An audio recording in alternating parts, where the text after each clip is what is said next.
When I'm at Aziz at the log cluster meeting, and to have somebody who's very passionate about these things, not just the logistics part of it, but also the reverse logistics part of it. So that's where we agreed that I will give a very similar talk. And just a bit about myself that Aziz may not have mentioned. So I'm with the HUMLOG Institute, which is the Humanitarian Logistics and Supply Chain Research Institute in Helsinki. I will give you a little bit on that as well in the very end, but not too much. Other than that, I'll focus on this topic. I understand not all of you are logisticians. So if I'm getting a bit lost in logistics terminology, do stop me, okay? Because I can get very passionate as well and carried away. And then I don't see that I've lost half of my audience, sadly enough. So please do stop me at that point. Yeah, let me start. What I thought on the agenda to do today is a bit of starting with definitions, to just have a common understanding, okay, what are the different terms I'm using, at least on the reverse logistics side of it. Okay, so a little bit I will help you with that. And then I go through different activities in reverse logistics with examples I've already found from the humanitarian context. Now, the examples I have are often rather standalone examples or anecdotal evidence, so there's not much of a common approach to this. In fact, very little has been done in this area. What I would really like to stress is, though, that there are things that one can learn and one can consider and maybe think about to begin with. It's mostly geared towards disaster relief, but a lot of the aspects that I'm going to talk about will also be applicable to the development activities that you do. Okay? The reason I'm gearing it more towards disaster relief is that it's much more challenging in the disaster relief side of it than in development aid. So if you get it right here, you will get it right in both. Good. So are you okay with this as an agenda? All right. Let me start with just the boring side of it, definitions. But once we get through this, I'm sure we will all be on the same page. So when I talk about reverse logistics, there are many different ways of thinking about it. In marketing, people talk about product returns and managing product returns. So those of you who work with different companies, or even as consumers, when you're bringing back a product, that's the side of it that you get to see. Okay? When you talk about supply chain management and the logistics side of it, then you start with, okay, how do you bring items back? And how do you collect things, and what do you collect, and what do you then do with those things when you have the more supply chain perspective. Now, the very narrow definition of it is to say just bringing items back, okay? So reversing the flow. Even if you look at reverse logistics literature or when you talk about it, then there is more and more of a notion that, okay, maybe we don't just bring it back, but we think about it from the very beginning, what we do in order to be able to bring things back. So that is then widening the perspective, also to something called closed-loop supply chains. And closing the loop is something you'll encounter probably quite a lot also in this talk. There are two main reasons why you do this. One is the environmental side of it. And today, with the IPCC's latest reports on climate change, I probably cannot stress enough how important that side of it is. But there is another side of it as well in the business side, and that is just, say, purchasing errors or product recalls. So there are many different reasons why you take items back. Not all of it has to do with the environmental consideration. Okay? To be honest, I understood many of you are on the medical side. In the pharmaceutical industry, you would have a lot of it, because you have to really think about not just product expiries, but also how to then, reissue drugs that you've already tested, whether they are still usable or not. Those of you who are architects, anyone? Architects and engineers, if you are in the building and construction industry, you will have a lot of life cycle costing even, and thinking about all the items that on site and what happens with them, how do you refurbish buildings, etc. My husband is an architect, so I get to hear that. Okay? Not that I understand much of it, but I get to hear a lot of it. So you will have different reasons. Now, the big buzzword right now is the circular economy. You're see it everywhere. Every industry is considered with the circular economy. How do you, for example, share items, share capacity? So all the sharing economy is very much part of it. Everything from sharing your machinery, say laundry rooms, to sharing cars, to the Airbnb part of it. Okay, so the sharing economy is part of this circular economy question, that you make sure that there's no capacity sitting idle. Because that, in a sense, if you can reduce resources by sharing them and making just sure that the capacity isn't idle, it also means that we are reducing the impact on the environment. That's one side. The other issue is industrial symbiosis, which I have here. That's when you look at how you use byproducts of an industry in another industry. Now, with byproducts, I don't necessarily mean tangible products. It could be heat. It could be energy. It could be water. So, for example, chemical industry byproducts can be used in pulp and paper manufacturing. That's actually a very classical and typical example where you would co-locate the two industries because there's so much in common. Pulp and paper manufacturing then again generates so much heat that can be used for the chemical industry. So you're trying to co-locate and use each other's flows and products and so forth. Okay? Then another issue that comes in is upcycling. I'm not sure to what extent you're familiar with those things where you, out of waste, try to make new products. Fashionable bags, say. Very, very, big market. And last but not least, I want to also mention their servitization, where you don't sell a product, but you are trying to sell the service of, or a kind of post-ownership kind of services in a sense. It can extend to things like rugs, that you don't sell a carpet, but you sell the idea that people can have a carpet and then you're taking care of it, whatever happens to it. So that's the servitization aspect of it. All of that is also part of the circular economy. So if you come across that, it has to do with closing the loop, it has to do with reverse logistics, and then it's just a bit widening it to whatever fancy other aspects there are. It does challenge the way we see things, though. Are you all okay with the terms, then? Yep. Very good. Then I'll stop being a professor and then tell you why this. So why do we even care about it? I mentioned climate change. There is another reason why we do think of it. We do think of resource scarcity. I mentioned that. I did not yet mention public health. A lot of waste we leave behind can actually be damaging to health as well. This is not just the pharmaceutical waste, where if you take expired medicine, that can be the last medicine you've ever taken, but also hazardous waste generally. Electronic waste is probably one of the worst when it comes to hazardous waste in that sense.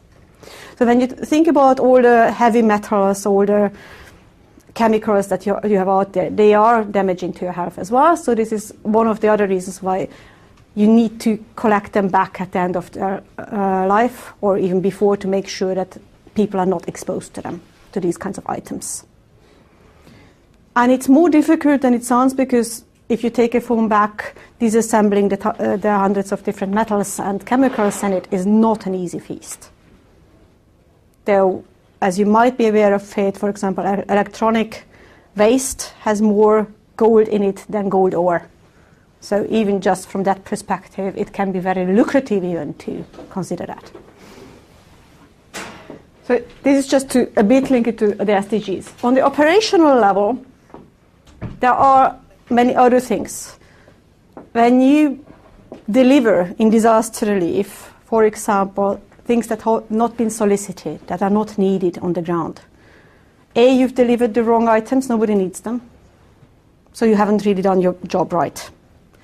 B, you can clog up ports and airports, and you're clogging up the pipeline. And other things that need to be delivered cannot be delivered.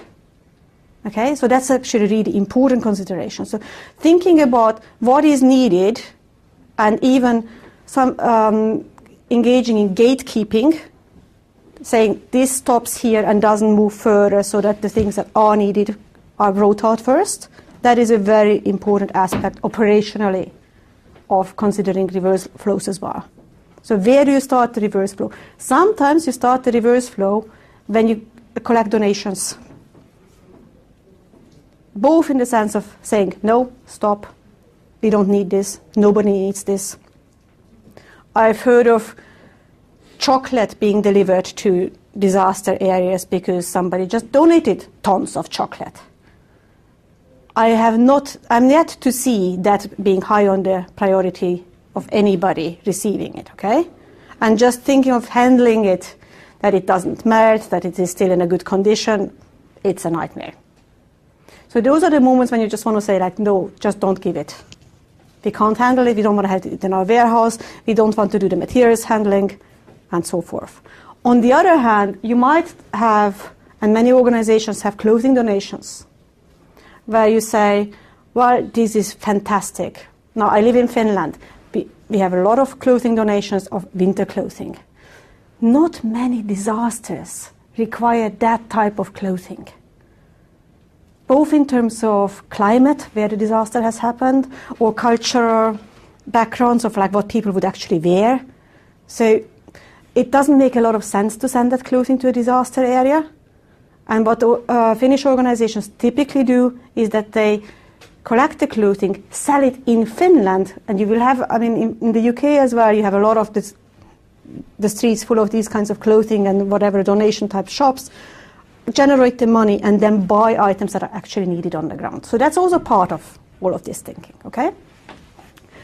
But then there are other operational things. You may have, for example, the wrong procurement specs for some reason or another. So you were thinking of needs assessment, everything was correct, but still something wrong was purchased. So what do you do then?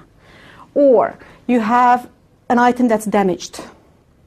And a typical reverse logistics activity I see many humanitarian organizations struggling in ERP systems with is, what do you do with damaged or expired items? How do you take those back even into the ERP system? How do you deal with them? What's the next step? ERP they might need. Enterprise resource planning. Do you have a particular ERP system that you're using? No, not really. So I understand most of you are working in industry otherwise too. So if probably the most known ERP system would be SAP, and there are Oracle. There are many others. There are really, I don't know, many out there. Some humanitarian organizations have their own ERP systems as well, which they might have tailored to their own needs a little bit, or some actually use, say, SAP and then just have an additional layer to it. So, but the idea is that you have the procurement at least in it. Sometimes, I mean, if you would manufacture, then you would have a manufacturing component, and etc. It's a modular system where you deal with all the items that you're bringing out. Okay? Invoicing is part of it, etc. So, but it's a nightmare for those systems to deal with returns. They're not set up for that. They're set up for delivering one way. Okay? Other things, cold chain. If you deal with medicine or nutrition products, you would encounter cold chain considerations. And there are different levels of course, cold chain. I mean, there are things that shouldn't ever freeze. There are things that have to be at minus 90 degrees. You know, the completely different questions whether you're talking about vaccines or the typical vaccines where you have live elements versus, say, the Ebola vaccine that has to have the ultra cold chain. So the range is vast.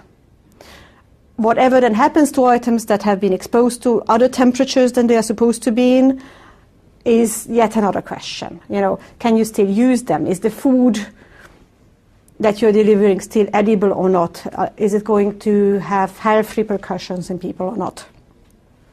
Sometimes it just looks a bit different.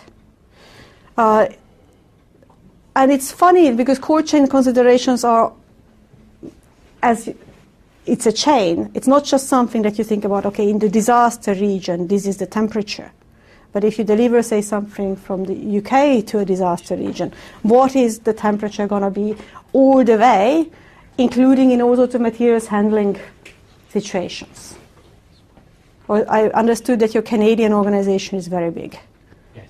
So from Canada to, say, Pakistan, where do you route it and what is it going to be exposed to?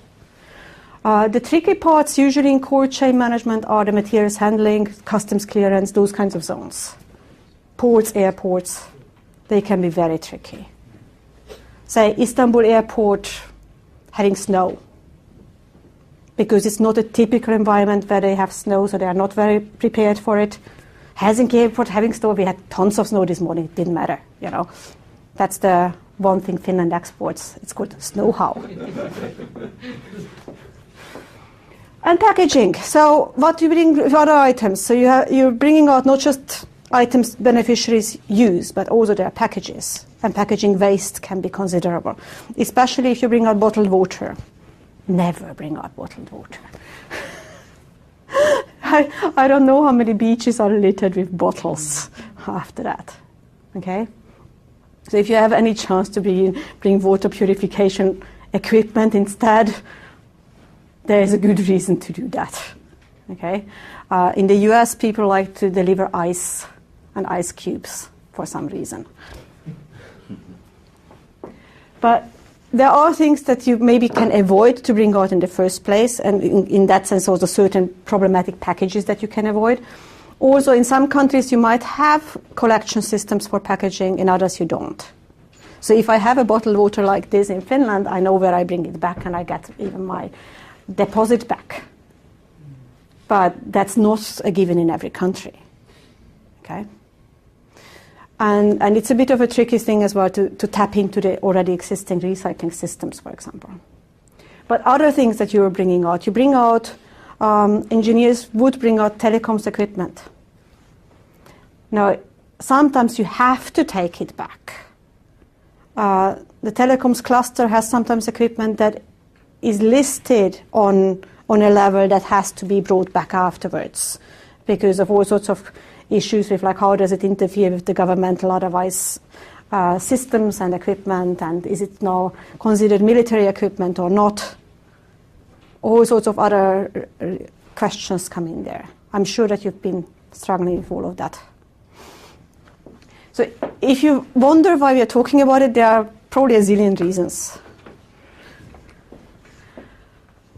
And that's the message. There's always something. There's always something to consider in this. Now, do stop me at any time, because now I'm going to start going through activities and also examples. So if you have any questions about it, really just do stop me. I'm not used to very quiet audiences. By the way, 11:20, our clock has disappeared, so I'll be your There's, it's above you. Oh, it's working. Yeah, it is working. Thank you. No, I was looking at that because I don't have a watch and I need to see like what's the agenda and where I stand. Okay, one thing I wanted to raise, and this depends on how you operate in a country. I assume you operate in a way that you actually deliver to beneficiaries in the end as well. A lot of humanitarian organizations operate in a way that they also have implementing partners on the ground. So, for example, if you have a national society on the ground as well, or your national partner wherever.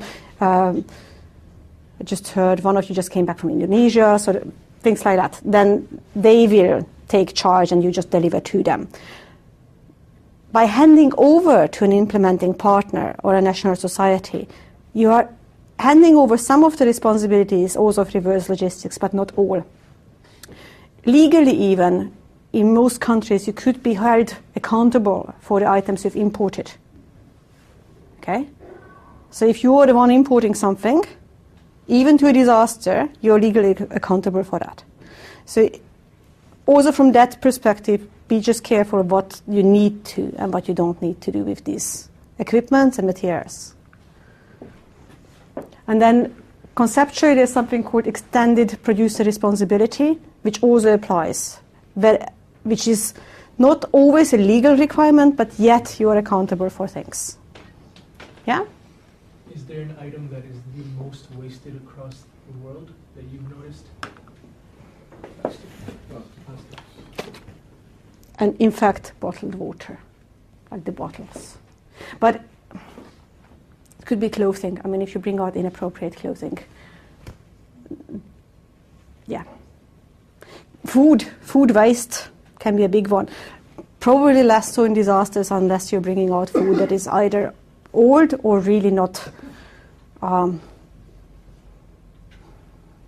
really not edible in a way. And by not edible, it could be not edible for cultural reasons.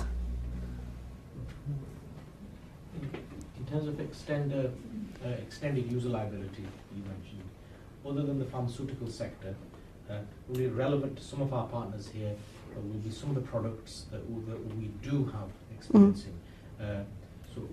Solar equipment, water wells, they're two quite key products that are used extensively by our engineers. So it'll be interesting to see the impact on responsibility on that side going down the years. It will be, because it's quite a grey zone, I think, in most countries right now, especially with the solar power and solar thermal equipment. Who's servicing it down the road? With the water wells, it's a bit more established already. But the solar power is a big question mark, because the whole idea is, of course, that it's usually preferred as it's more environmentally friendly. It's not dependent on the existing energy sources, so of course it's from the energy infrastructure perspective, it could be much easier to handle it as well. And ideally, it doesn't require any kind of rural site you can use it. So I mean, there are very good reasons to use it, but when it then doesn't work, who is going to go out there and refurbish? I think more importantly, from the water side and the solar equipment, typically, I mean, a typical panel, it's a decent quality panel, will have an average shelf life for about 20 years. So I don't think in the short term the issue is really going to be there. It's more probably where the risk is the underlying batteries that are being used to charge. So I think that's probably a particular area in terms of the disposal of batteries containing, plates, lead plates. If there could be lithium ion, cadmium. And that's hazardous waste. I mean, that's really hazardous waste. So that's probably something that needs to be brought into the risk profile. Absolutely. And I understood, wasn't it, that the last Indonesian tsunami, there was a warning system in place. It was a solar-powered buoy warning system, and then some of those were not operating for some reason. I'm not sure whether it was a battery or what the exact reason was, but that's why the warning system also fell apart. So these things have to be serviced and checked, like, is it still on? What we've done is essentially, especially say with solar systems, is that now we've got local teams. Mm-hmm. Because, if say something goes wrong, you can't just send someone from here to resolve it. No, you have to train the locals to... Exactly. Yeah. And that is the only sustainable way of ensuring that the thing continues, and when it goes wrong, there's someone on the ground who can resolve it. And that is I agree. how to stop wastage effect. But still, I mean, the responsibility is on you. Yes. You have to make sure it will operate in the future. You have to make sure that that whoever the person is taking care of the waste knows how to deal with that. Yeah, so we in fact, how we monitor it is that we do have our own missions in various countries. And so they give us a reporting, they report back to us if that something has gone wrong, and whether we can deal it in country or... but the maintenance regime is very essential to make sure that there isn't wastage in the long term. Absolutely. I mean, you are in a fairly good position as you have the local chapters you are kind of tapping into, but you just need to make sure that that's kept up and the knowledge is kept up. And no, it's quite good, because if they don't get it, they complain to us. So we have to do something quickly. But that's good, because see, if you don't have that, then 20 years down the road when the battery expired, who are they going to complain to? That's right. See, he mentioned to you, for example, solar systems, 20 years, you know. Mm-hmm. And that's the sort of life we are getting. So we know that from experience. We are not getting problems with them for 20 years, more or less. You know. And you know, we even exported from China, with due respect to China, but they were very good products. So you can get good products if you do good research on these. Yes, and of course the products are also going to get better with time, That's right. because this is an area where there is a lot of development. That's right. Yeah, you know, he was saying batteries. Yeah. Initially, when we started our projects, the batteries would last us, well, they gave us guarantees of 5 years, but they didn't last more than 3 years. But now, we actually changed, because that was the Chinese batteries. Now we actually get them from Europe. They give us guarantees of 10 years. And then they last 5 or what? No, surprisingly, we've had projects which are already 7, 8 years old, and they're working. So, you know, it's because the products are getting better, as you just mentioned. So there's no doubt, especially in the solar energy system, the products are definitely getting better and cheaper. Also, we looked at the root causes. It depends on the environment that you're actually putting. Is the product fit for that environment? Now, batteries, typically, legacy batteries used to be liquid-based. Now, you put them into a hot country where nobody's going to top up the water, they're going to evaporate and kill themselves very quickly. So since the advent of, we researched into gel batteries and gel technology and AGM technology, and that works beautifully because they don't dry out. So Very interesting, yeah. But It's on that note, it's sealed units now, you see, and something which you don't muck around with. The minute you have to top up or anything like that, it'll go wrong. But if it is consistent as it is, and you don't have to do any maintenance as such, they are the ones which we lost. The key really is to identifying solutions where as little interaction from the end user is going to be required. Got to basically make it foolproof, your solution. And then we tried it and we tested it, and over the previous 3 to 5 years, since we've moved over, we've got systems, I think, was it, which have been in Farako, which has been about 10 years, 12 years. It's still got the original system, it's running perfectly. but look, you are used to life cycle costing and thinking about that lifespan. In many areas of disaster relief, we are not used to that. And that is maybe one of the things that we could learn from this area, because when you're bringing out, I don't know, kitchen utensils, or you're bringing out not equipment size things, but even medicine, you're not thinking of the 20 years. And that durability thinking of both the equipment, the materials, what is being in use, that is a really important one to also have the resource reduction side going. You know, you've got to, I think maybe humanity first need to look into this as well. You've got to look at life cycle costs, because the initial cost can be, for example, quite less, but the maintenance is so high that overall you are spending much, much more, and it's not sustainable either. So it's sometimes better to invest and buy expensive equipment, like I mentioned about the batteries. Originally they were from China at less than half the price, but they wouldn't last you for more than 3 years. And when you went to replace, if you were sending engineers from here, you can imagine the cost of flying out, finding out what's wrong. And therefore, we found that there was a high maintenance and therefore not sustainable. But if you can get equipment, and we are now doing this from the West, in fact, a lot of stuff comes from Holland, batteries which are very, very long lasting. And so our overall cost has gone down because it's much more sustainable. So I think sustainability and that impacts also, of course, on the life cycle cost. Absolutely. But the only way you can actually do that is to actually deploy a model where when you're doing your costing, you do it on a daft basis. So you don't just look at the physical products and what you're trying to deliver, but what are the ancillary related costs to it over a long period, like Now, you're really preaching to the converted. I think that's really... No, I think it's a really important aspect, because life cycle costing is going to be one of the tools I'm going to mention at the end. It's one of the tools that is used a lot in construction, a lot in engineering, and then not on other sides. And in fact, in humanitarian logistics, when we think of it, often we are going down to public procurement regulation, where it's just the price and the lowest bidder.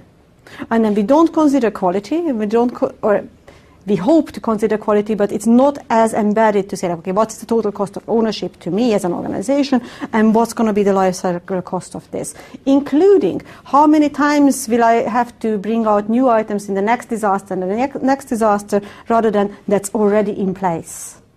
So that is definitely something to learn, and it's a sustainability tool. Life cycle assessment does life cycle costing as well. So it's very much in line. Yeah. To let you know, I've got our best regards from our international chairman. He's watching you live in Dubai at the moment, and we've managed to link up with our chapters in the USA, Canada, and Indonesia. So hopefully the audience will be quite wide today. That sounds very good. I don't know how you deal with any questions from them right now, but it's going to be a one-way process, sadly. Okay. If there is anything that comes through, I'll relay them to you. Okay, so to the people watching me through the camera, if there's anything that comes through, you have to send, was it a text message to Aziz, or? A little bit of reverse engineering. Yeah. And he might just be able to see it and read the question out. Good. All right. Let's get into it. I wanted to go through the activities. Reduce is something that we've been talking about basically now already quite a lot. Like, how do you make sure that you don't even have this problem in the first place, that you have to bring back items? And one of the aspects is to say, okay, what's the life cycle of it? Another is what I mentioned with gatekeeping before, like which donation do you take, which do you bring out? Those are, in this area, quite useful things to think of. But there is others. What to deliver, prioritization. And in that sense also coordination, of course, with other organizations to say, like, okay, if Humanity First delivers X to region Y and region Z is just besides, but you don't have the capacity, who is picking up that? Or if you're delivering product X and you know that other organizations have funding for another thing, then you just coordinate it, like I'm bringing this, you're bringing that. Sometimes even in countries where basket funding doesn't work for, say, medical items, that can be also done, that it's organizations agreeing that, okay, you cannot do, for whatever reason, family planning, medicine, we can. Let's do it together. Okay? Another big issue right now is whether you deliver actually cash or whether you deliver in kind. And it has huge repercussions, both for how the supply chain looks like, what expertise is required from you, how much do you know the banking system of every country or the telecom system, or which kind of telecoms coverage there is in certain rural areas, and can you actually transfer money to them or not? That's a very big question. Interestingly enough, very often it is the more disaster-prone countries that are very good in this, though, that have very good telecom systems where you can transfer money, and mobile banking is a lot more advanced there than it would be, say, in the UK. So things that you might be not used to from here, you're used to when you're traveling. Okay? Mobile banking in Finland is very new. In Kenya and Tanzania, it's been around for forever. Okay, so there's a bit of that. But one concept, just on cash versus in kind, that when you are we discussing here cash from here or in kind, which can be given in country? So we are discussing cash as a commodity being delivered to beneficiaries. Okay. So do I bring you, say, a bottle of water, or do I give you money to buy that bottle of water? Because what we found is, if we can, we try to buy in country rather than sell yes, them, that's you still have localization, which is that as well. Yes. Yeah. And you mentioned Kenya, Tanzania. I come from Kenya, by the way. So. Okay. So you are used to M-Pesa. Yes. What happens is that now, like we were talking of solar systems, about 10, 15 years ago, you could not find them in in these countries. Okay, now you can. There are local companies who can supply you this material. So you don't have to send the cash, or we don't have to send from outside. Okay, the advantage of that is that when you buy it in country, then you get local guarantees, which, you know, let us say if I provide a battery from here, or from, you bought it from Holland. The problem is that if something goes wrong with it, you know, the manufacturer is not ready to go all the way to Kenya or Tanzania to. No, and you are the importer, so yeah. Exactly. So, you know, we would get it. Whereas if he has got a branch there already, then he would be able to sort it out for us there, because, and he would give us local guarantee. And in fact, through our association, what we have managed to do, the water pumps which we got ultimately from India, they originally came from Europe and America at very high cost, because the suppliers were, you know, NGOs of those countries. Say, for example, a water pump from Germany would cost about £2,000. From India, it's £250. So we, in fact, started to import from India, and we gave some incentives to Indian companies to establish themselves in Africa, which they have done now. So, you know, it's a win-win situation for us in that there's less cash now to dispense of, and now we've got actually a local company, a local Indian, or, you know, Indian-based company in those countries who are now supplying us at very competitive rates. And so our experience has shown that if you can get in country the equipment, then that is the best solution. I completely agree with you. I mean, that is usually dealt with under the chapter of, like, localization, of local sourcing and so forth. It has many advantages, including that's where you, for example, don't take item donations anymore. You try to monetize it, or you try to just take money as donation and then buy it on the ground. What I mean though by cash supply chains here is where you on the ground transfer money to the final mile as well, that you're giving cash to the beneficiaries.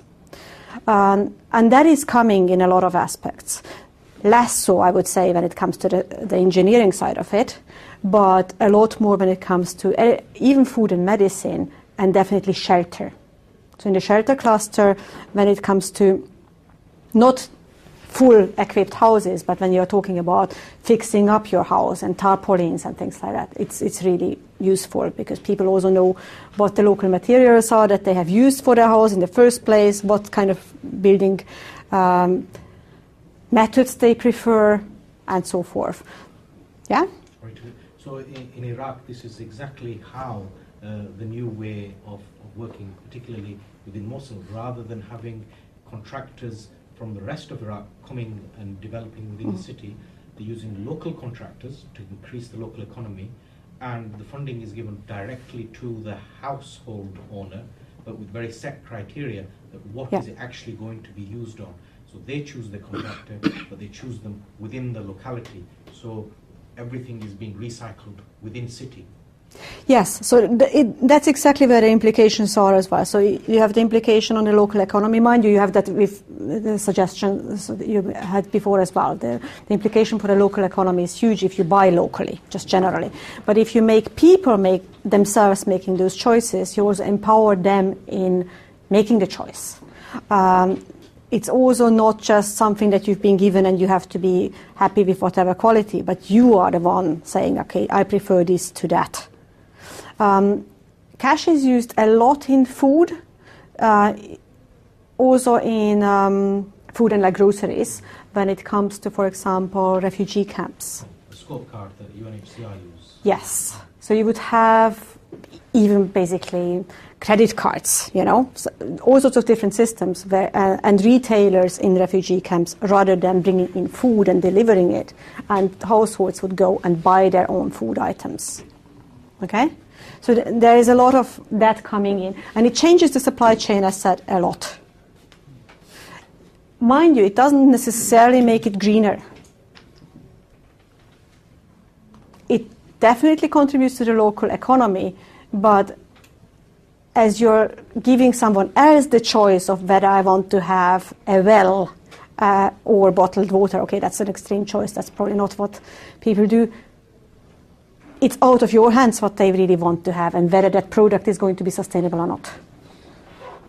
Okay. Is there any solution to water bottle? Well, usually I'd say really water purification systems, even just water purification tablets to begin with, and then the bigger various systems to it. It depends. I mean, if you don't have water in an environment, you still have to ship it in. So, I mean, a lot of the countries, they've now started using the sachet, so it's probably less plastic than in a bottle. But you've probably got similar challenges, I guess, with those as well. You do. I mean, from a transportation perspective, it's easier, I would say, almost, because you don't have the and you can stack it differently, etc. But it still is plastic sachets, or sometimes more like metal things. But no, if you have to ship water, that's a problem in itself. If you find water and can just prepare it for drinking, then that's always a preferred option. Perhaps we I'd should say. be looking at how to recycle these bottles. Now, you go to a beach in Mombasa, for example, and you find it littered with bottles. You go to a beach here in Brighton, and it won't be littered because there is some sort of recycling system. And I think perhaps that's what we donor organizations have to look into as well. This is part, the life cycle course we were talking about. Perhaps we have to consider that also. That how are we going to dispose of it? That should be part of our brief. I agree. It is, though, a bit more tricky in disaster relief. And so in the development side of it, this is something where you can do a lot. Yeah. Make sure that there are recycling systems, talk to all the governments, local authorities. There are so many options, especially, for bottles. The coolest things are where you can pay for your public transportation with any kind of bottles and cans that you bring back. So you directly get another service.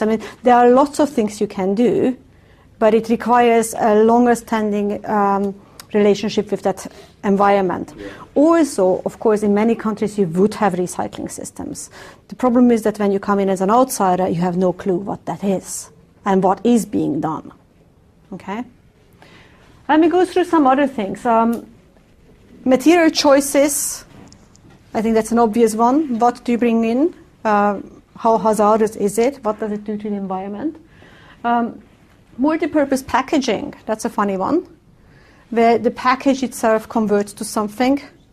So containers that convert to latrines, say, which is a very typical one. Or wash kits where a bucket is the actual package. Okay? So there you have an item that you deliver and you are reducing packaging waste. So there are those kinds of things that you can also think of. Flat packaging, of course. I would say if you want to have any company to look at that is really, really going very much in that area, look at IKEA and how they are flattening out every package and eliminating packaging waste. They have now also committed to eliminating all plastic waste in their packaging. Let's see how that goes, but I think that's a really nice commitment to have to begin with. And then, as I said, durability is key. Thinking of expiries, thinking of how long something actually lives itself, so that you don't have to bring in something regularly, but rather that something can be used for a longer time. Good. We talked about the maintenance and repair operations quite a lot, so I'm not going to go through that much. This is the reduce part. This is before you even bring out anything to a disaster area. So there are lots of considerations a priori. Then, there is actually a framework for reverse logistics in terms of activities, so I'm going in that order. Okay? The next step would be collect. This is where you say, what do you bring where? It could be the quality check, partly. What do you really collect back as well? So when you've delivered something, what is it that you take back? hazardous materials you would want to take back. Pharmaceuticals or anything that ends up in a black market or a secondary market and can cause harm, you want to take back. Okay, just for that reason. Then other items, though, if something's broken and can be repaired on the ground, do you really want to bring it back, or do you rather want to establish a system to repair it on the ground? And here, as you mentioned, local sourcing can actually play a role. Like, who is doing that? What kind of things do you have as incentives to bring items back is the next question. Because the black market is often a much stronger incentive than bringing, say, pharmaceuticals back to you. Okay? Yes, it's expired, but my neighbor can't read. That's an easy one. That you might kill your neighbor with that. Well, one thing, isn't there a case of rather bringing back, but when you look at expiries of especially medicine, of really how strict is that expiry date? Can it be extended? Perhaps we should have longer periods, for the thing to last, because I think here in the West, perhaps we are spoiled. We don't want to take any chances whatsoever. Because let's say, for example, it could lead to death if something goes wrong. But in the poorer countries of the world, where finances are very limited, the longer term impact of that could be that you may actually be saving hundreds of lives at the expense of one or two deaths, for example, or because we've increased the expiry date. Look, I'm a logistician, so I would not take that risk. This is a risk that I would leave in the hands of medical professionals. Yeah, what I'm saying is for the medical profession to look into that. The medical profession is very good in looking into that, and the medical logisticians are very good in looking into that when they are confronted with pharmaceuticals that could expire, or at the end, close to expiry dates, they often test them for how long still can you actually use it or not. But any risk that is a risk of life, stay away. Yeah, you cannot justify it. No, and also, so you cannot kill people and use them as guinea pigs. No, sorry. What you can do is bring back things to the central pharmaceutical organization of that country, and they usually have testing equipment and methods for it. And then they will take the call saying, has this expired or not? The same you can do with things where you suspect that the cold chain has been broken. It's not about expiries on it, but you suspect that the cold chain of a medicine has been broken. Then you do test it, the medicine, before you would take a risk. But it's not sustainable. It's not sustainable to kill people, sorry. No, don't get me wrong on that one. What I said was that I think we are overcautious here in the West. That's what I'm saying. I mean, I'm not talking about fruit or something like that. Goes bad, all right? But I think there is a case, and it's something for the medical association to look into.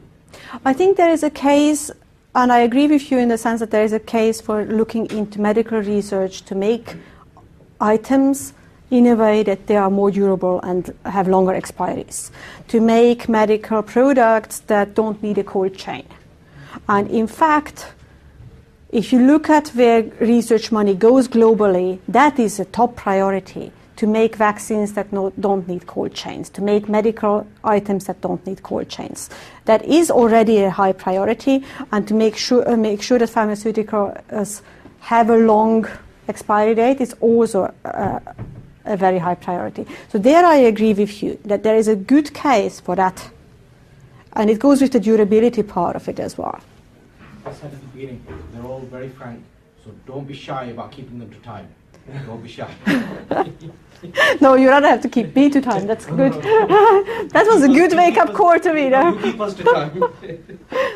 All right, let me go through other things. Separate, that's again a quality control thing. What do you, and it's a very important phase when you are confronted with anything that has come back to your organization, whether that is something you've actively collected or whether that has come back to you.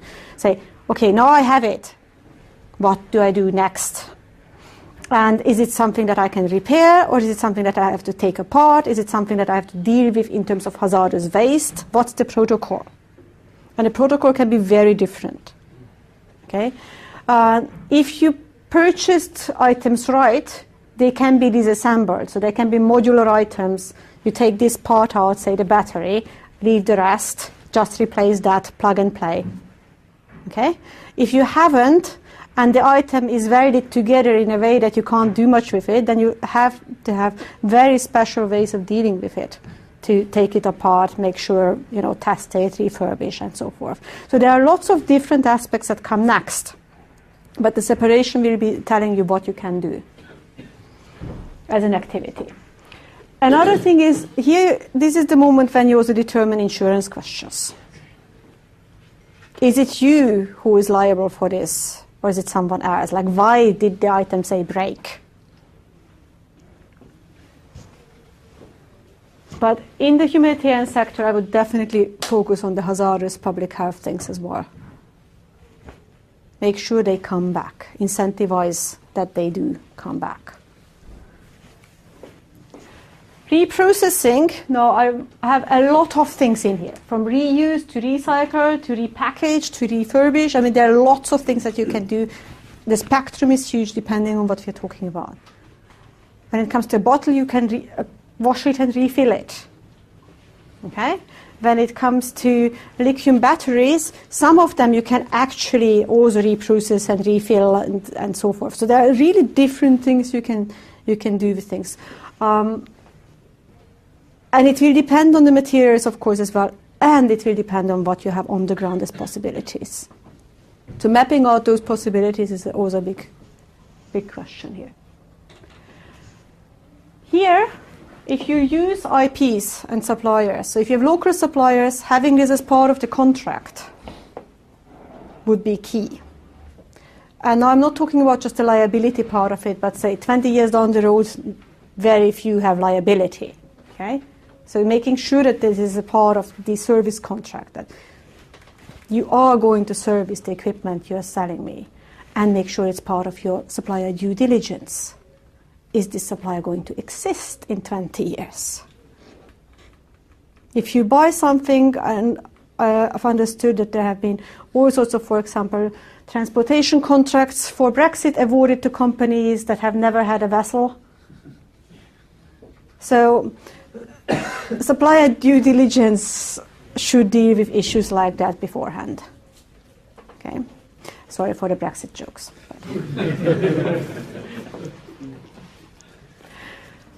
Redistributing, next thing. Again, not a trivial matter, but this is something that I have not really seen happening much in the ground, with some very few exceptions. So, for example, I've seen items, for example, as donations that were sold in a different location because that's where they were appropriate, primarily in our clothing donations. Could be those sometimes electrical things or wash related. And then monetize, bring in something else. So that is basically you're redistributing items you've collected to use the money for something else. The other thing I've seen, and it's very rare, is that you're sitting on, say, food or medicine that is intended for a certain beneficiary group in a certain region.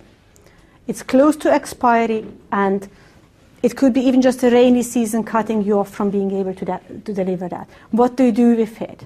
That's where you start negotiating with donors. Can I, because there are other people needing this closer by who are not cut off, can I repurpose or not? Because I will not be able to deliver before it's expiring otherwise. It does require quite some donor negotiations, but it can be done if you're confronted with that kind of situation. Okay? So it's interesting just prior to the logistics cluster meeting, Yeah. the United Nations Humanitarian Response Depot, the day before, Humanity First was asked to present on this very issue about how we get partners and UN agencies across the world to actually have this very conversation, to stop literally millions of dollars of medication in some instances, and in other instances shelter supply literally being destroyed because they've reached their expiry date, and we as NGOs and partners across the world not talking to each other. So the UN are looking at trying to get people to talk to each other just to resolve this particular issue. From a logistical perspective, if you have it as a global problem and you've identified that people have stock that could expire and so forth, there are two methods I could instantly think of. One is vendor managed inventory, or actually virtual inventory in this case. You map out everybody's inventory and expiries, and instead of bringing out something yourself, you take first expiry, first out across organizations' inventories. If the standards are the same and the items are the same and you've managed to standardize it, that should be possible. So that would be just really monitoring stock levels, mind you. That's a feast to get organizations to agree. And if you don't know your inventory well, it's going to be difficult to do that. But it is possible to do so. The other thing I'm thinking of is just the method that I know from the Finnish Red Cross and the National Emergency Supply Agency in Finland, where they have stock, which is national stock, preparedness stock. But whenever there is a huge disaster, and that could be, shelter equipment, could be medicine, all sorts of different stocks. Whenever there is a disaster abroad, and the Finnish Red Cross pitches for it to say, like, could we use this? We rebuy it for you. Then they take that national preparedness stock somewhere else, buy new items for the national preparedness stock, with which the inventory turnover is getting there, and it doesn't expire before it's being used. Okay? And yet you have national preparedness stock. Now, I know that in the UK you're just trying to now think about national preparedness stock in many different areas. So a similar system could work between that and various humanitarian organizations. So in Finland it does work. Okay? And it's the main system in use. I think the key issue is getting people to coordinate. So UNHRD are looking at coordinating humanitarian organizations, civil society, in some cases the Ahmadiyya Muslim community under His Holiness have done something internal for its own community members across 200 countries in terms of preparedness for the societies in which they live in, and on a very basic level in Houston during Hurricane Harvey, just because of basic preparedness, so individuals at the household level keeping basic non-perishable stock. When parts of Houston City were cut off, members of Humanity First and EMA were actually able to service sort of big areas within, just because you had pre-prepared stock at the household level. That's very interesting, and you can also call on households to have prepared stock. I remember from my childhood, and I'm from Austria, by the way, when the war in the Balkans broke out, and we were fairly close to those borders. We were told to have certain items as stock in every household, okay? Because we didn't know whether it's going to cross the border or not, the conflict, at that point. So there are things that you can do, okay? Good. This is all for the activities. I want to show you a couple of other things very quickly. One is tools. What can you employ to deal with reverse logistics? We've talked about life cycle costing and life cycle assessment. Another thing that is very useful is this CO2 footprinting, or like greenhouse gas emission footprinting, energy footprinting, water footprinting. Very big nowadays. If you want to see good methods for water footprinting, I would say have a look at what South Africans do and have been doing in the drought when they faced it in Cape Town. Okay? Not just for the Cape Town drought, but also how they required companies to look at the supply chain with the water footprint. So there are very good methods out there that you can look at in terms of improving the sustainability of your response. Collaborative efforts, I think we've just had a couple of these. Another thing, though, is have a link to established recycling schemes. If you are an organization that has different national chapters, make sure that the national chapters are aware of the recycling schemes, bring that on the agenda, and whenever you deliver something that you can tap into those. Then you don't have to reinvent the wheel. And that's not the message. You don't have to come up with everything yourself. I also want to mention, when it comes to joint schemes, in industry you would find that certain types of materials are collected and processed jointly, and that could be the biggest competitors of the same industry having a third-party reverse logistics provider. So that is also an option. Okay? And there, even with competitors, it's not a problem because you're dealing with the same problem anyway. And it should be less of a problem in the humanitarian area. Now, some research we've done earlier is we went through some humanitarian organizations a long time ago, as you can see from the year here, to see why is nothing being done in this. And we encountered a lot of different barriers to why greening isn't being done. And I leave some of it with you. One is the lack of policy and even the consideration. I think a lot has changed there, and awareness has changed.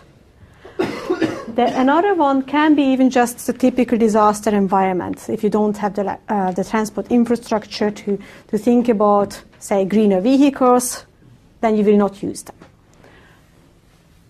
And a third one is maybe even just to say, well, I don't know what to do. Okay, the lack of knowledge. So these are areas that we could, as barriers, try to identify also in different organizations and then try to start overcoming. Okay, so how do we get this going and get this off the ground? It's also a method to identify your own organization's barriers to why is something not being done. Not just here in the UK, globally. What are the different even appetites for this? Yeah? Just a quick question. In terms of the overall sort of effort to try and green up everything, in the context of humanitarian and disaster relief, it's obviously a time where, at the time, emotions are running high. The last thing on people's mind is the green thing is all about speed and dynamics and trying to provide impact for the beneficiaries. How can you either change the environment? Okay, a lot of it's going to be driven top down by the suppliers or the providers of the aid. What can you do with the environment to try and ensure that some element of the green side goes across to people who are in trouble?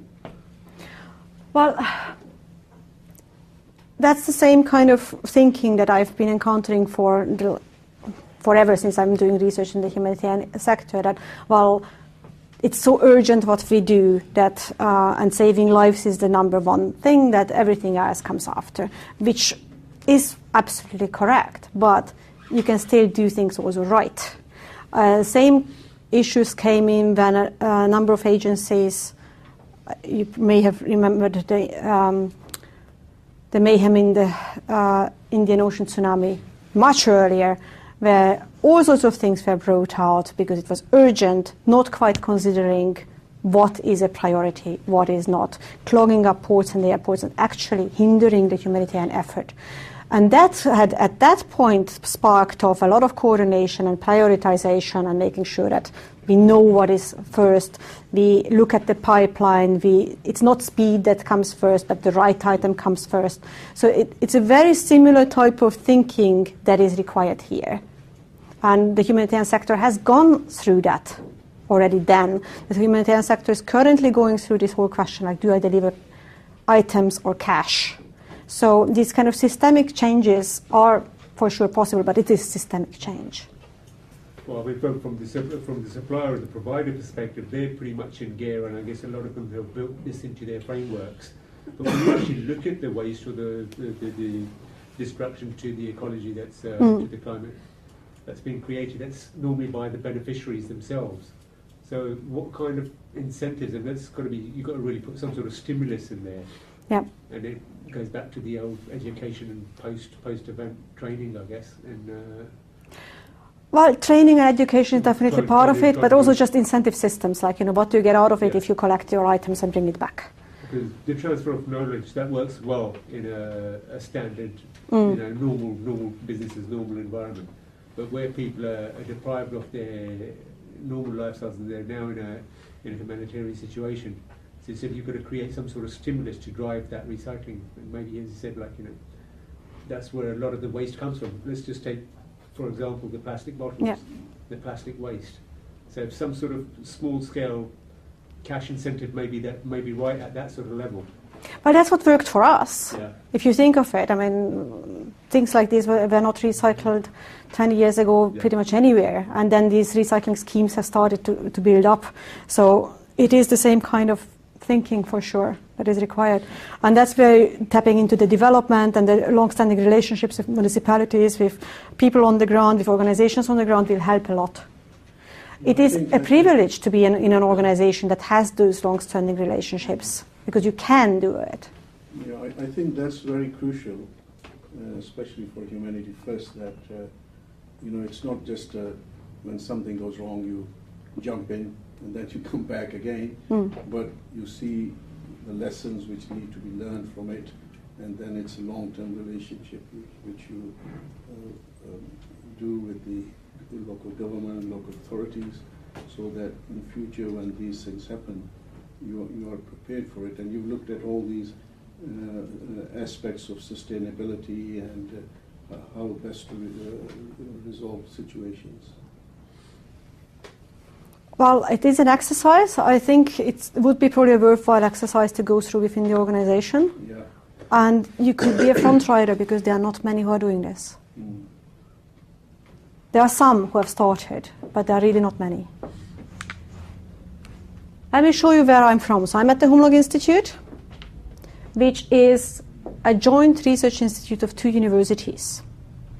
And then it focuses as a hub. It's just this is our web page, but in a nutshell. So we are a joint research institute between the Hanken School of Economics, where I am, and the Finnish National Defense University. So we have colleagues from both. You will see that in the Defense University, crisis management, peacekeeping are, of course, very also high on the agenda. Mind you, Finland is not a NATO country.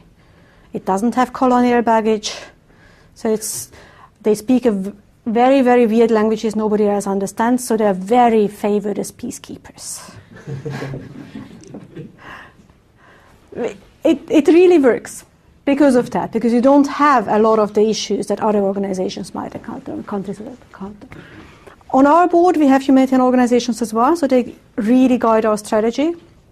Currently, it's actually the Finnish Red Cross and the National Emergency Supply Agency sitting on the board. And then what our main focus is to do research with and for humanitarian organizations. It's usually very hands-on, it can be in the field, it's at headquarters, whichever way, but it is something that we develop together, that we develop and create research questions together, and it's very user-driven. So that's a really important thing. We also added the Journal of Humanitarian Logistics and Supply Chain Management, which, as I know that you're part of the LOG cluster has a quota to have access to as well, so you can get access to that research through that. It's the first journal and the only dedicated journal on academic research for this.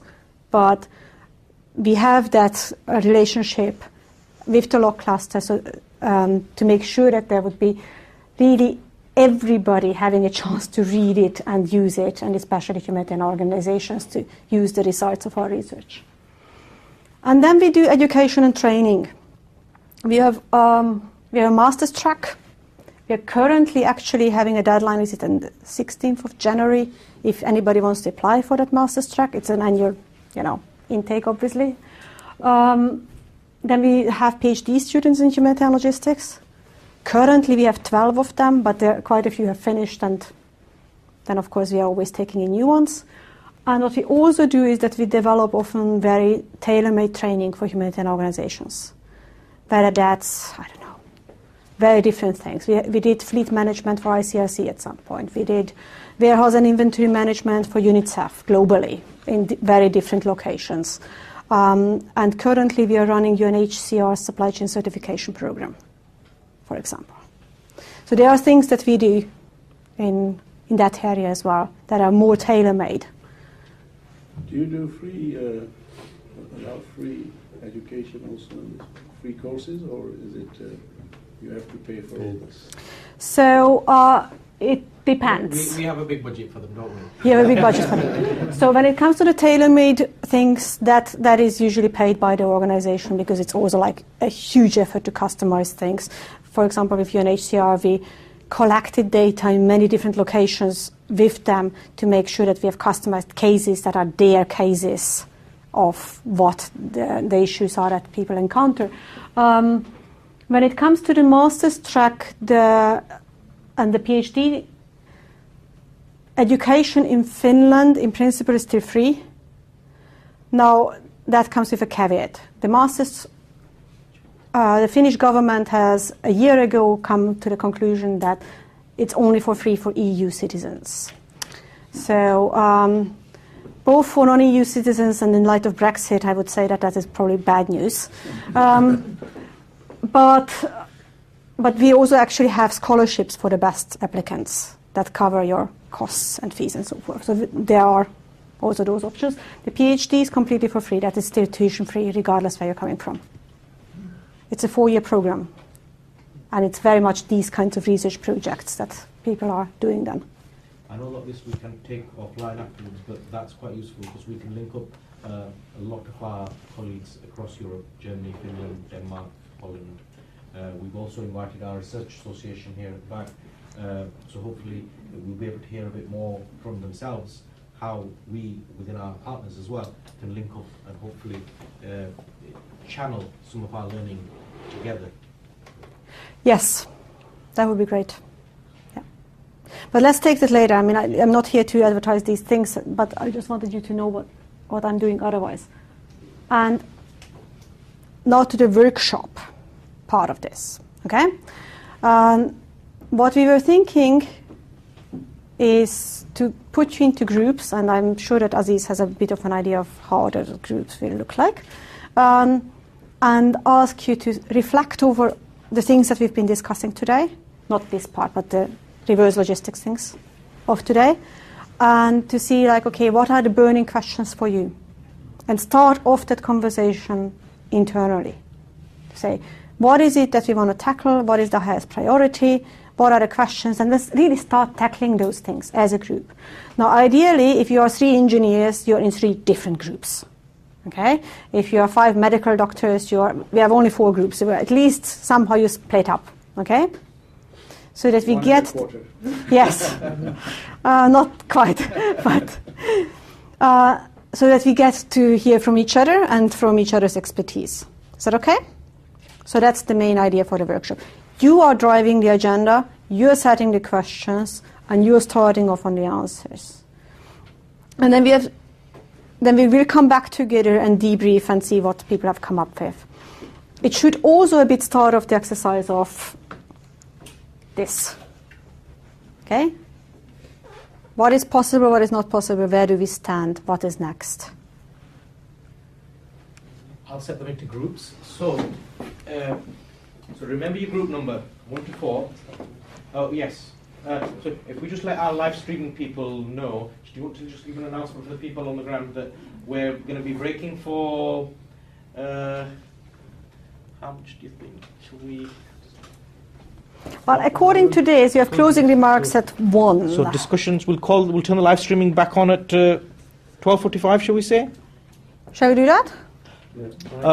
Ladies and gentlemen that are watching around the world, particularly to our chairman in Dubai as well, we're about to break up now for the discussion group. We should be back on live approximately 12:45 GMT. Thank you. For those in the room, so please remember your groups. 1, 2, 3, 4.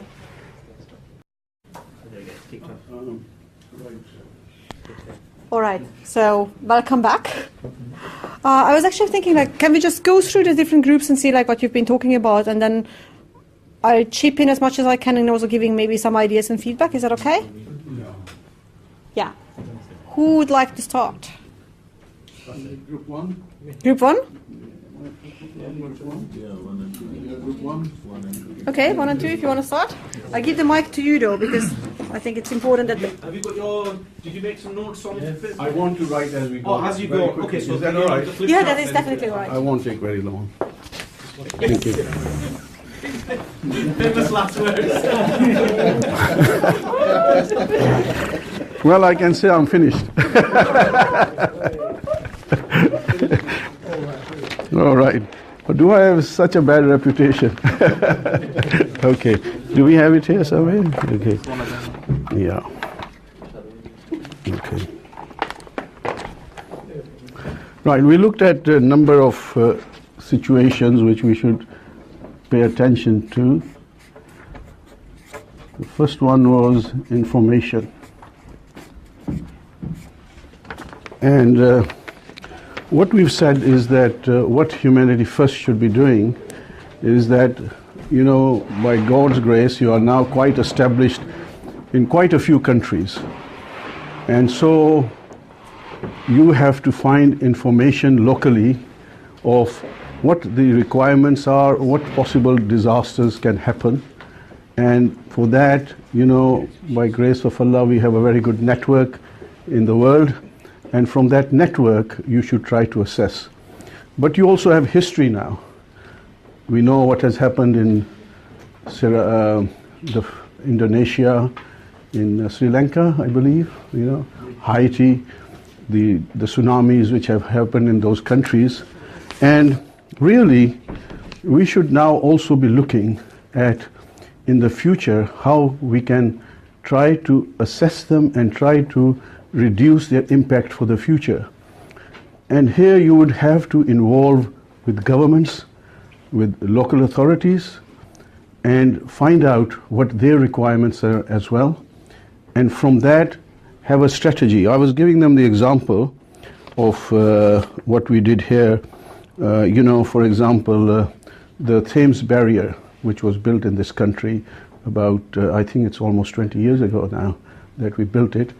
And what was it based? It was based on what can potentially go wrong here, maybe 1 in 100 years time scale, okay? But what we knew that in at least 100 years we could have a huge tide which would overwhelm the Thames Barrier area, and there was a potential of hundreds of thousands of people dying from it. And so how did they resolve it? They built, I know it's actually a few billion pounds worth of Thames Barrier. Now here is the problem with the countries that we have, that they are poor countries and they can't afford it. So, but we can mitigate it. You know, we can have different criterias, level 5, level 4, level 3, even level 1, but at least we can save something. And that is the sort of, this is how we can help disasters in these countries, by going out, finding out what the problems will be in the future, and then trying to mitigate it as much as possible. So I think this is a very important aspect of Humanity First, which they should take on board. It's not only just going to go a disaster and resolving and bringing food to them, but how in the future we could resolve it. The next one was political.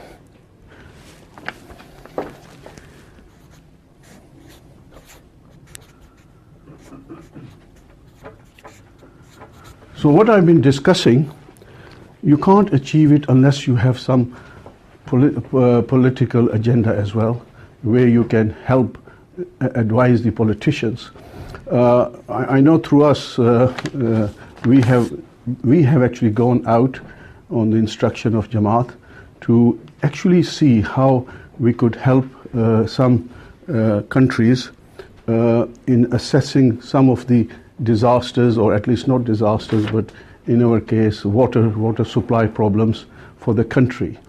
And to do that, as I said, we are very fortunate. We have got Jamaats everywhere, and they will be able to help us. And whenever I go personally to these countries, I always make it a point to see politicians. And by grace of God, our organization has got so high contacts. I don't know, maybe some of you saw me on the WhatsApp, that I met the president of Gambia, I met the various ministers in various countries, in Mali, in Burkina Faso, and other places, and they take you as a specialist, and they accord you a lot of respect. And because of that, we can push forward agendas which are going to help us ensure that future disasters can be averted by speaking to them and talking to them and telling them that you need to put some funds into these things, because this is the other issue, is funding.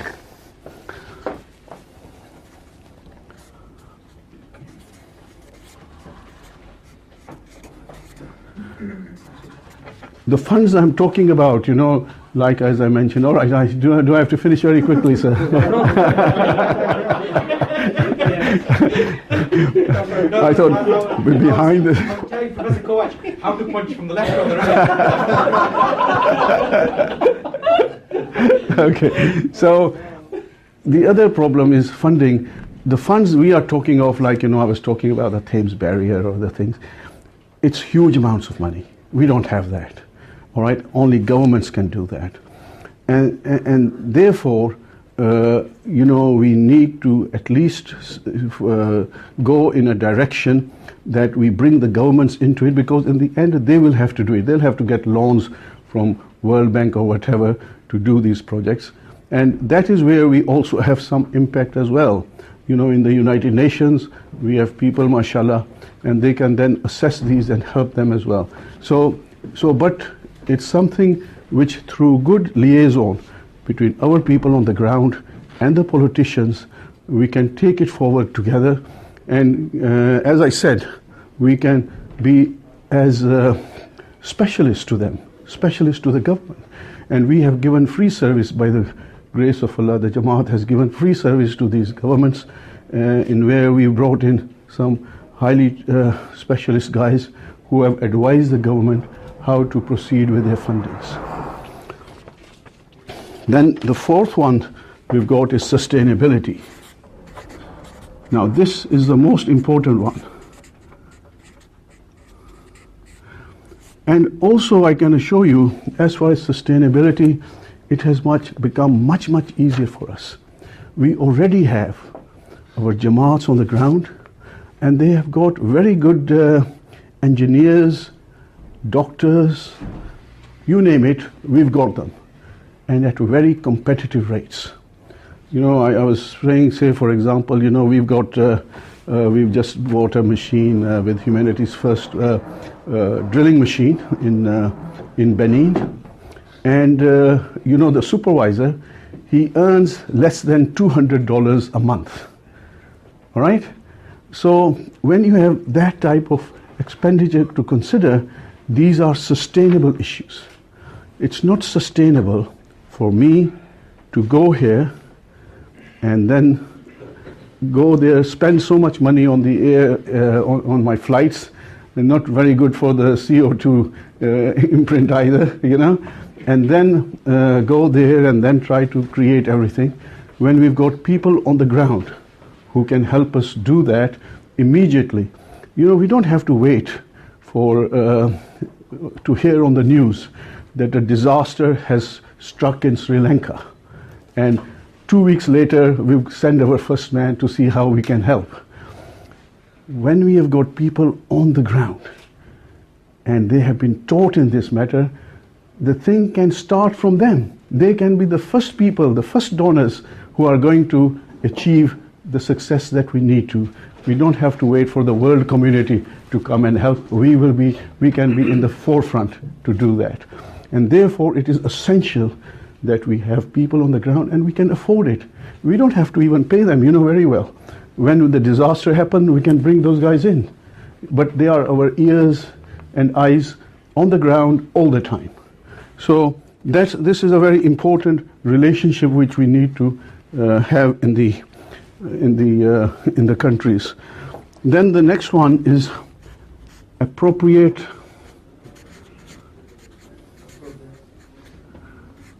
I think it spells something like this. Appropriate technology.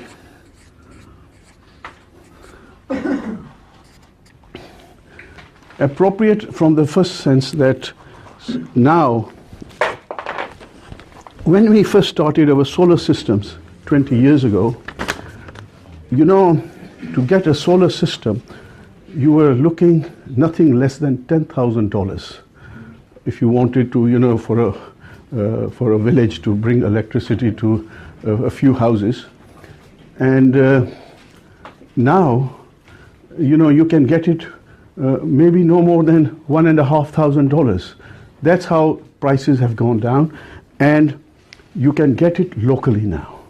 In fact, when I was in Mali, the French have started a solar system, a solar panel system in Mali, being constructed in Mali. So you can imagine it's going to be cheap, it's appropriate as well. But there are also other aspects. Is this the right way to do it or not? I was talking this about the Clinton Foundation. They found that there's a way of how to bring water to the villages. And they said, well, why don't we make it fun? So they said, okay, we'll have these merry-go-rounds for children to play on. And as they go on the merry-go-rounds, they're actually harvesting water.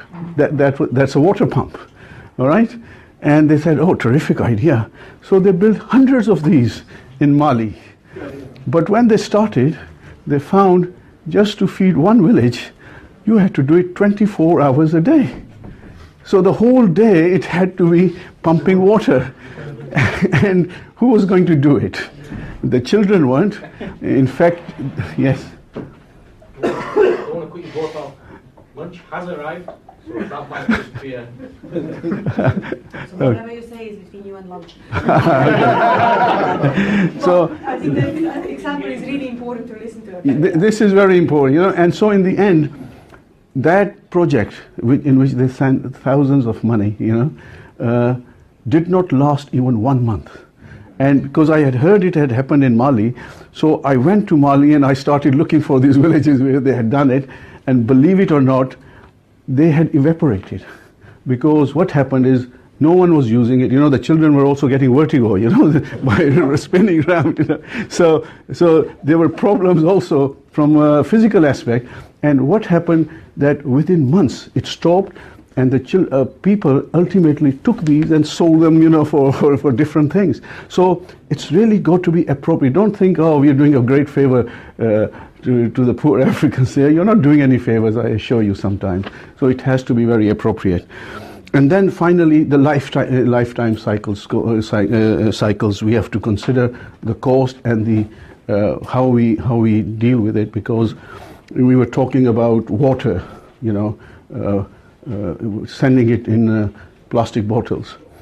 No, we have to consider what will happen to those plastic bottles then afterwards. And that is part of our strategy.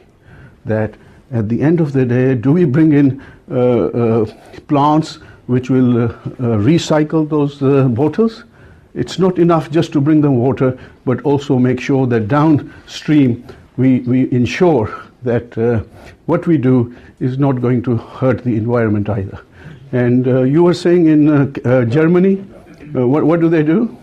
Money back guarantee. Money back guarantee, things like that.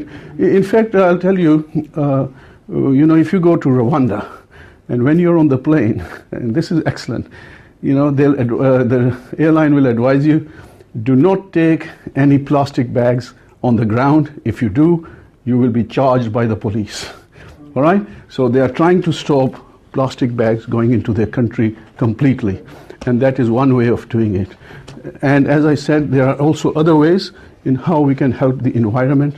So please, let's look into that as well. So when we do our projects, we have to look down the line and make sure that it's going to be sustainable environmentally and otherwise. Thanks a lot.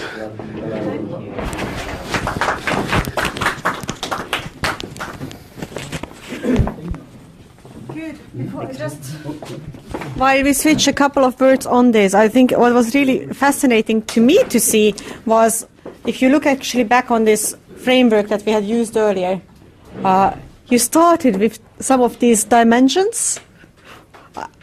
Even though I didn't have a lot of time to go through them, it's fascinating how many you picked up that way. But also I think the examples you gave are very important. Rwanda is not alone. I think Kenya was one of the first ones as well, not allowing you in with plastic bags anymore. So, and I think a lot of countries are following suit. You would have other things as well. So Zambia was one of the first ones that never allowed GMO food. Yeah. So things like that have to be really also considered in what you actually bring in and what you purchase to begin with. But these are good endeavors by governments, and definitely there are very good answers to the problems as well. Now, to spin this further, shall we just run to the next group? I understood we have very many people online. We will group 3. You want to go? Yeah. I put this on you. Okay. So, in the interest of time, I think I'll just run through the points just sort of very quickly verbally.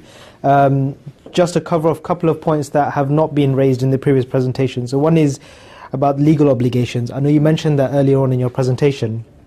So the ideas we were thinking of is that there is a balance between the legal and the ethical obligations, and we should be able to strike a right balance on that. We have to look at as an organisation, we have to look at whether international law is going to affect us and, you know, the way we move our goods into different countries, whether it's a national law. So there has to be a team that looks at these things very carefully, sort of prior to every activity, every project that happens on the ground. Also, we should be developing our own policies in line so that they can be compliant either with the international law, trying to raise our own standards in that respect. But if we know in advance that certain countries operate in certain ways, we can develop our policies for those sort of individual projects in that sense. And the other issue that we looked at was the kind of ability to recycle. So firstly, we should identify the items that we work with. We should try to identify whether we can use items which are actually recyclable rather than not. And also we should be speaking, again in advance, we should be speaking to companies either in the UK or in our other partner countries to see what works and how these items are recycled on a local level, whether we need to bring them back, you know, sort of from a relief situation, whether we need to bring them back and sort of be recycled here, whether it can be done locally, whether it can be done in like a neighbouring country. But all of this work, it needs to be done in advance. We have to do the research on it now, so that at a time of emergency, we're able to implement that a lot better. So those are the two issues we covered, amongst others. But I didn't want to, you know, sort of go over stuff that had already been said. Thank you.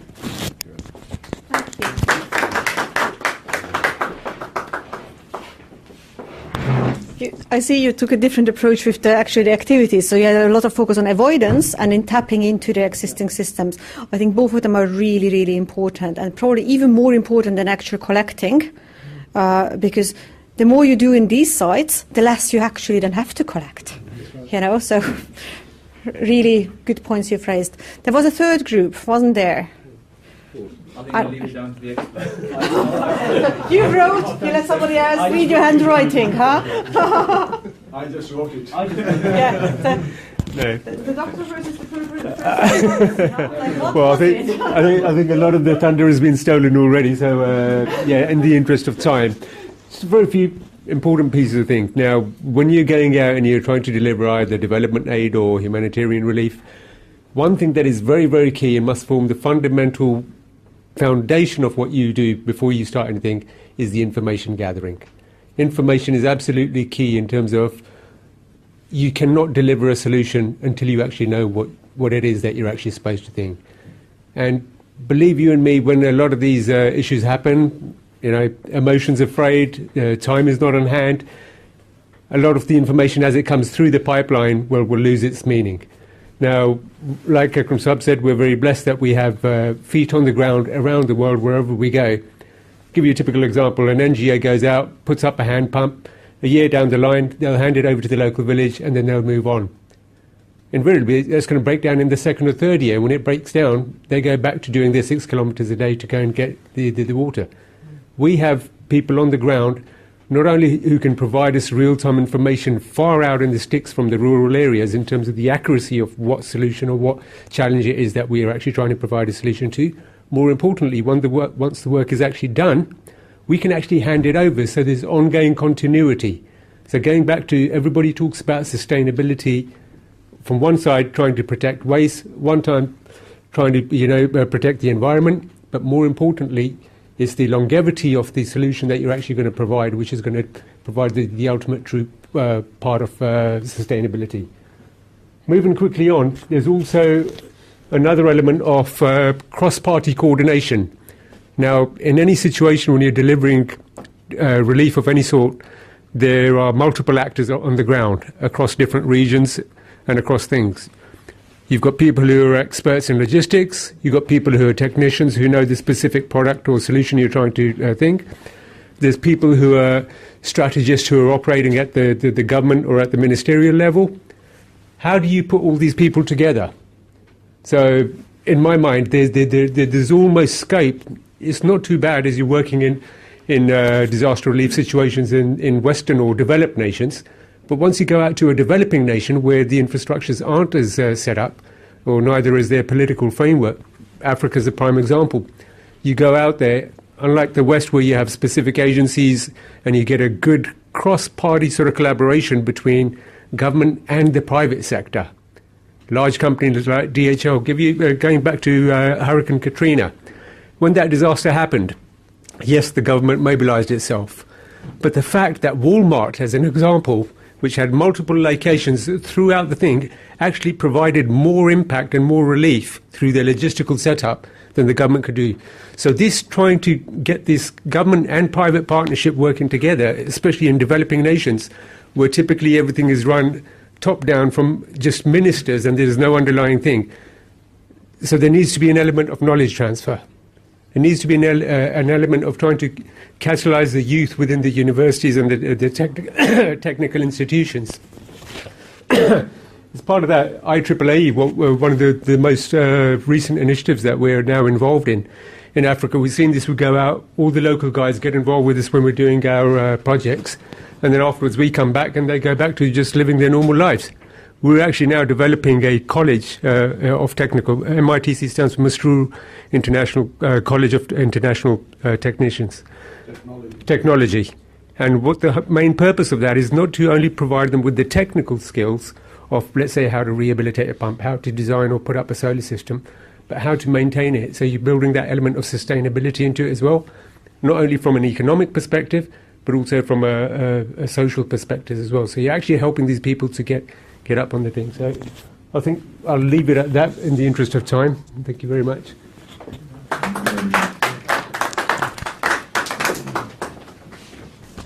Well, it was wonderful to see a third approach, a completely different approach to the whole problem. And I agree with capacity building being a very important part of it, both internally as an organization, but also like externally. So this is really, really important. I remember you also were talking about when I entered mapping out your own skills and looking at the volunteer base in every country, like what are the skills that people have, how do you mobilize them with appropriate skills. So that will be probably part of this as well in the same sense.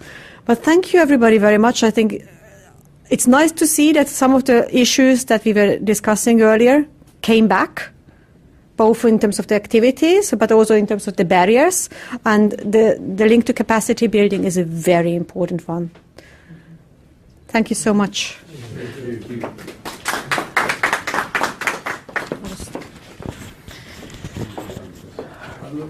Professor Kovács, thank you so much on behalf of Chairman Humanity First International, who's currently in Dubai, Mr. Ahmadiyya, who's watching us live. He sends his best wishes. He's very grateful for your attendance here today.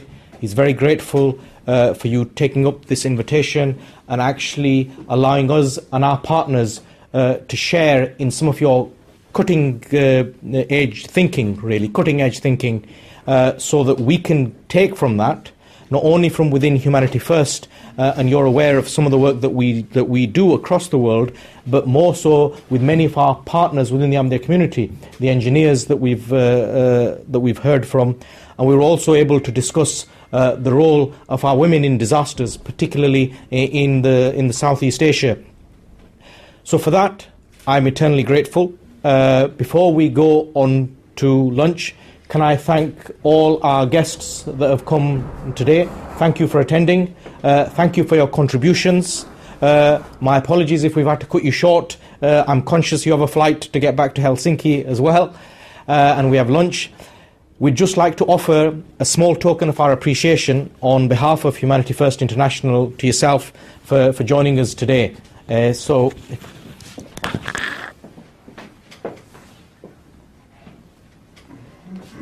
small token of thanks. Thank you very much for coming, and I hope this is the start of a long relationship where we can learn from. Where we can learn from each other. No more, sorry. Thank you. Wow. And a small little gift bag. I think there's some goodies in there.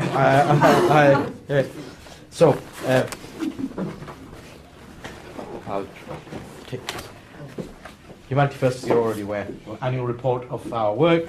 That's what we discussed in terms of our ethos from our patron, His Holiness. And that's, yes, linked to humanitarianism, but again, some work from His Holiness in terms of global peace and some of the actions that he has done. And that's some highlighting of that. Thank you very much. And then that's some Humanity First memorabilia for you. All right, thank you so much. Thank you again. And a big hand. Thank you very much. I really appreciate that you had me here. I hope that you continue also this discussion and that we continue the discussion. So if you're happy to continue it also with me, I'm very glad to be part of that.